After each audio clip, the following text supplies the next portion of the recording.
Mark, thank you very much. Hurley continues to heal tonight after devastating floods practically wiped out one community. FEMA, not helpful for homeowners who were impacted, some losing everything and getting nothing to help them back on their feet so far. Local lawmakers remain in the fight for funding, and News Channel 11's Kelly Grossfield says one saw this damage up close today for the first time, and tonight has a message of hope. Hurley is still heartbroken by that flooding that happened in late August, and they're still waiting for help.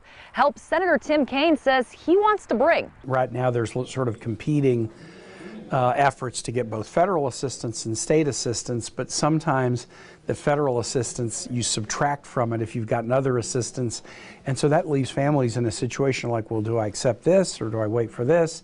And we need to provide clear answers soon. It's been over 230 days since devastating flooding struck Hurley, hitting the Guesses Fort community extra hard. But on Tuesday, Senator Tim Kaine, in a boots-on-the-ground effort, met personally with some families who are still living in the aftermath. It was flooded every inch.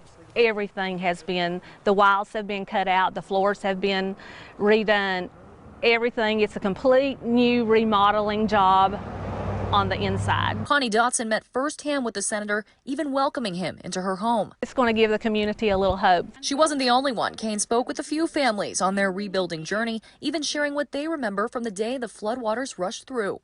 Anybody up through here, I would say they're all survivors. Kaine, also stopping at Hurley High School, shared his plans to help push through legislation by Delegate Moorfield that will bring much-needed funds to this area. Even during recess, he said his work must continue, especially for the people of Hurley. For News Channel 11, I'm Kelly Grossfield.